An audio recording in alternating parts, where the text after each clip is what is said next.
So the movie begins with Joe Biden in a swimming pool. And then, and it just he's there with Gina Carano, who's like sort of the Greek chorus of this movie, as the Secret Service agent assigned to Celtic, Biden's Secret Service moniker. And he's always like smelling her hair. Every time he walks by her, he gives a big sniff.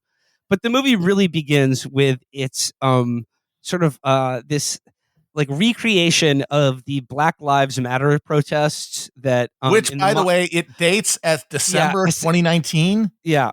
Yeah, no, that is one of the biggest weaknesses of this movie is the conservative propensity to just fit in everything that they're mad about. Yeah, even though it's supposed to be about one thing. Like conservatives will make a movie about they'll make a movie about how like Obama is a Muslim, and then there will be like a 30-minute digression about Common Core.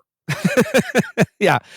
So it begins with like media coverage of, Black Lives Matter protests that they're like, oh, like, this is a peaceful protest, but like there's clearly like, rioting and looting going on in the background. And we're introduced to the second lead in the movie, who's sort of she's a young woman and she's there with her friends and they're like, we got to fight the fascist Trump government. We want equality and equity and justice.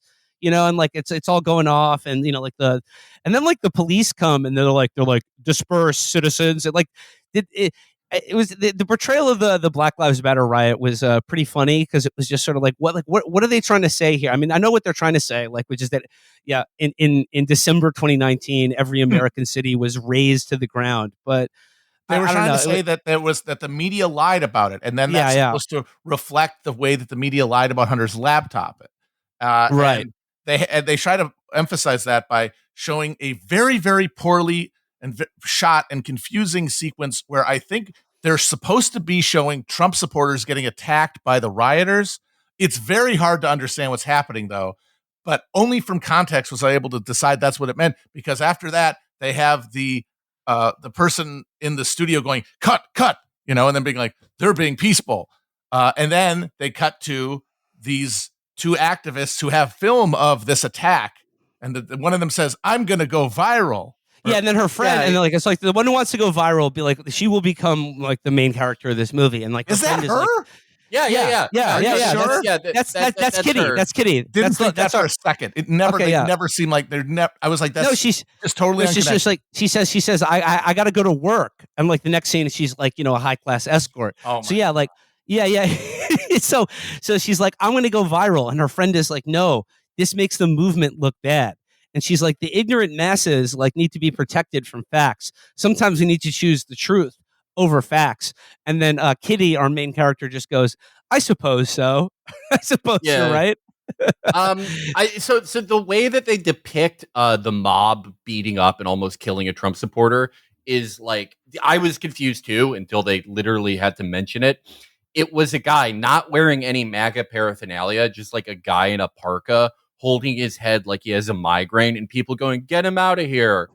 And it's just a very, very, I would say, a blind spot in Robert Davi's otherwise perfect direction. Well, I mean, it's just sort of like it reveals that like this movie is made in like a hermetically sealed sort of like mind, where it's just like, unless you have imbibed like hours of conservative media on a daily basis, like it just came to this movie like as like a member of the public, who they were hoping to, I don't know, convince of the case that they're making here. Like there are elements of the movie that would be very confusing to you.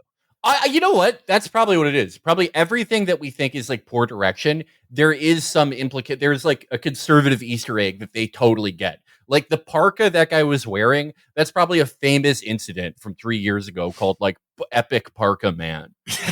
And that they totally, like a guy who got his teeth knocked out with a bike lock, but he hit a perfect bone mow on Black Lives Matter. I'm sorry, I fucked up. Rioters. Amber reminds me.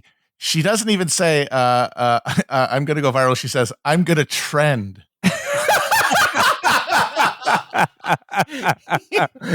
Oh, man.